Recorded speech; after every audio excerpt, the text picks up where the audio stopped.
présence des hauts dignitaires du régime et des personnalités membres du gouvernement.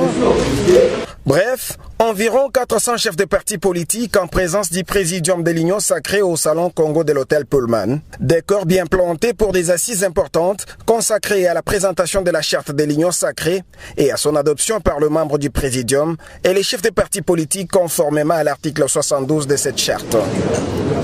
D'abord, les mots d'introduction par Jean-Michel Tamaloukonde, chef du gouvernement.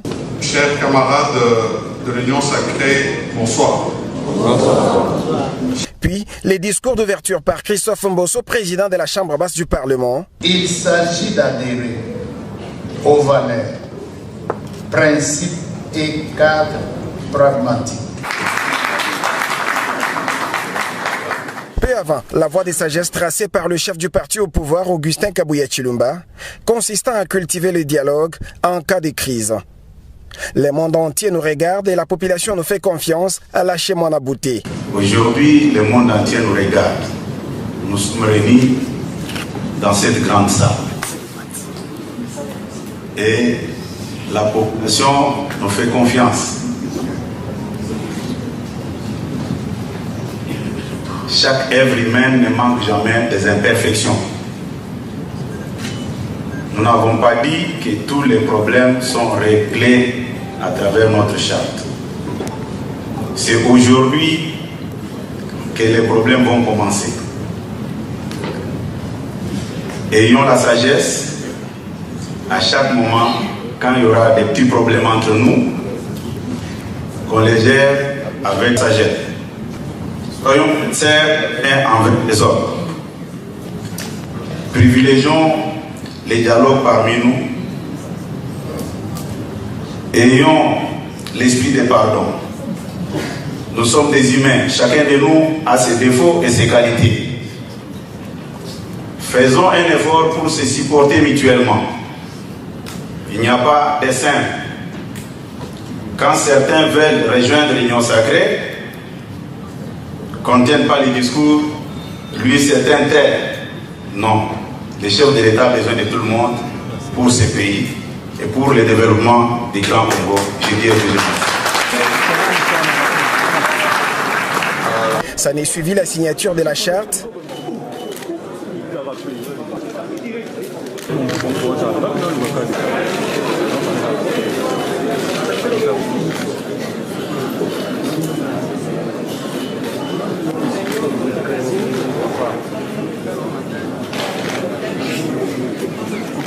Et du coup, Augustin Kabouya et ses pairs peuvent se frotter les mains pour ce bel attelage mis en place ce 5 avril 2023 et qui indubitablement fait les liens à la réélection de Félix Tshisekedi pour un second mandat à la magistrature suprême.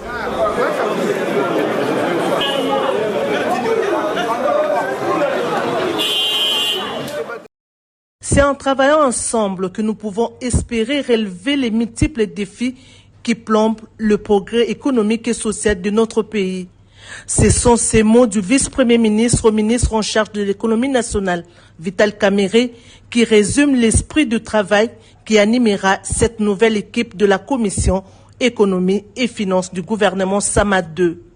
Organisée ce mardi 4 avril 2023 au cabinet du vice-premier ministre, cette réunion a connu la participation des ministres sectoriels, notamment les ministres des Finances, du Plan, du Commerce extérieur, du Portefeuille, de l'Industrie, du Budget et la Banque centrale du Congo. Au titre du projet de construction du corridor économique transnational République démocratique du Congo, Angola phase 1.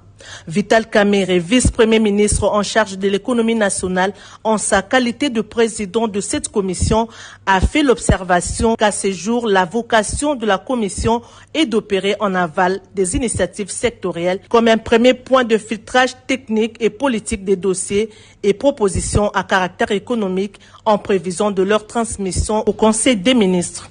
À travers ces mécanismes, les membres de l'ECOFIN sont certes tenus informés des initiatives de leurs collègues et y apportent leur concours technique. Soumis par les ministres sectoriels, la commission ECOFIN devrait aussi servir de foyer d'impulsion des centres de pilotage, d'unités de suivi rapprochées et de cadres d'évaluation de la politique économique tels que définis dans le programme d'action du gouvernement.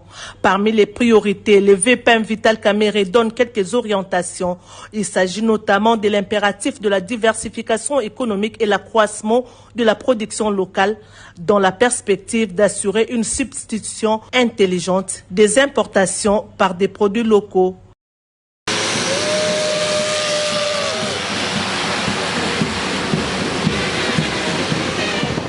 C'est sous cette mobilisation que la directrice générale de la Caisse générale d'épargne du Congo, Cadeco, a foulé le sol de Butembo. Au pied d'avion, des civilités, des joints de retrouvailles avec les anciens collègues et coéquipiers ont marqué de cacher son accueil.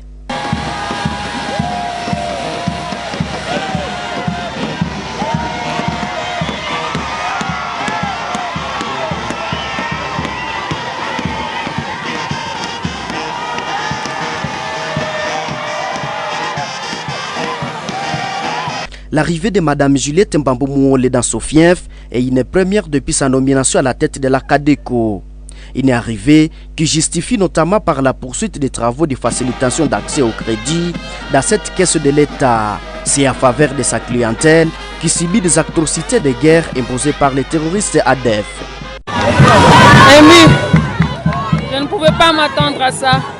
Je savais que les gens sont venus m'attendre, mais je ne savais pas qu'ils étaient si nombreux. Voilà, je suis très ému. J'espère que je serai à la hauteur de leurs attentes. Commencer depuis que je suis DG, je ne suis pas sortie, mais je devais commencer en Israël, donc chez moi. La vision que j'ai pour eux, c'est de raflouer le pouvoir d'achat de la population du Nord Kivu. Et particulièrement de Butembo Beni, qui sont en train de souffrir de la guerre depuis des décennies. Et voilà, on va beaucoup parler après. Oui, le chef de l'État nous a envoyé venir faire la promotion de la microfinance pour les femmes maraîchères et puis pour les petits entrepreneurs afin qu'on puisse leur donner l'occasion par la banque nationale qui est la Cadeco, leur unique banque qui reste l'unique nationale par laquelle elles peuvent avoir accès à des crédits, de la microfinance. Voilà pourquoi j'encourage toute la population d'aller ouvrir des comptes à la Cadeco parce qu'on va faire une promotion bientôt, on va donner des microcrédits. De l'aérodrome à l'hôtel Butembo, passant par la rue Président de la République, la DG de la Cadeco aura bénéficié des bains de foule. Quelques pas de danse au rythme des fanfares, telle a été l'ambiance à la grande satisfaction de nombreux bibolais et bibolaises.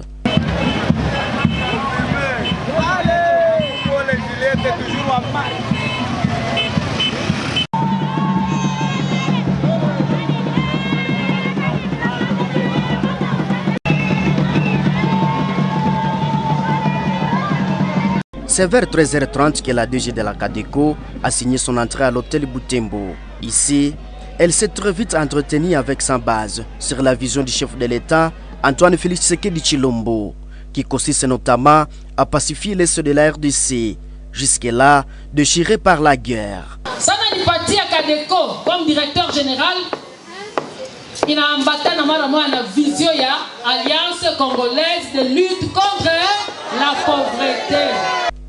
Vers la fin des cérémonies, c'est une danse traditionnelle dite Munde qui a pris place. Question de manifester un accueil chaleureux à Mme Juliette Mbambo Mouole, DG de la Cadeco. L'asphaltage de l'axe routier Voraboli en territoire d'Aru, reliant la province d'Otuele à la frontière avec l'Ouganda, au centre d'une réunion tripartite entre le gouvernement provincial, le force vive du territoire d'Aru et la société Kibali Gold Mining sur la faisabilité d'asphalter cette route d'intérêt national. Une forte délégation de cette entreprise minière accompagnée de forces vives d'Aru a été reçue en audience ce lundi 14 novembre par les gouverneurs militaires de l'Ituri, le lieutenant général Luboya Kashamadjoni, question d'harmoniser le point de vue dont l'idéal reste le bien-être de la population d'Aru dans un environnement propice.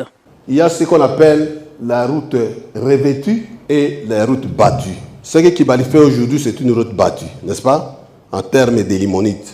Si Il y a l'asphaltage de tous nos vœux ici, parce que nous tous, vraiment, nous voulons que cette route soit asphaltée. Ça s'appelle une route revêtue.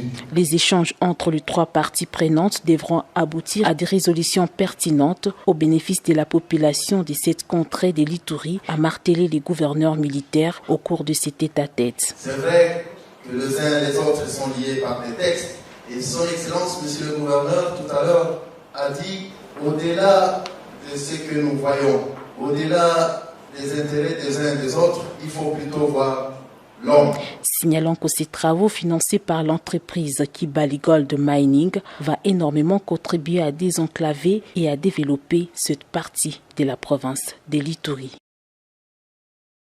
Kuluna à obéir à la loi du pays. J'ai inscrit mon mandat sous le thème de la lutte contre l'insécurité et la restauration de l'autorité de l'État. Dans sa dimension de lutter contre l'insécurité, nous n'allons pas seulement lutter contre les bandits communément appelés Kuluna, mais aussi nous allons lutter contre tous ces des agents de la police qui insécurisent nos populations. Je vais avoir une grande réunion avec les responsables de la police pour que des sanctions exemplaires soient administrées à tout policier qui se compromet à travers des actes de banditisme. Je lance un message à nos concitoyens qui se complaisent à violer les lois de la République, notamment la catégorie appelée Kuluna. Je vais lancer une lutte acharnée contre l'insécurité qu'il provoque dans nos populations. J'en appelle également à tous les usagers de la route. Ici, je vois les conducteurs des véhicules, les conducteurs des motos, communément appelés des Wewa, qui eux aussi insécurisent nos populations.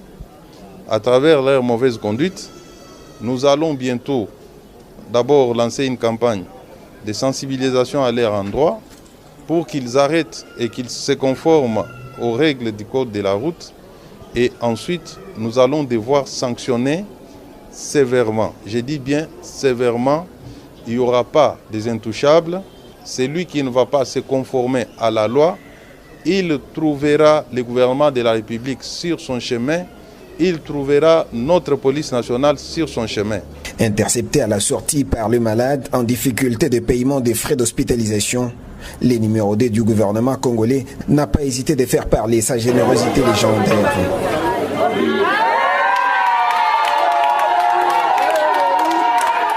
Des retours au cabinet, l'homme qui s'est résolument engagé à restaurer l'autorité de l'État s'est entretenu avec le grand chef coutumier de la communauté Teke.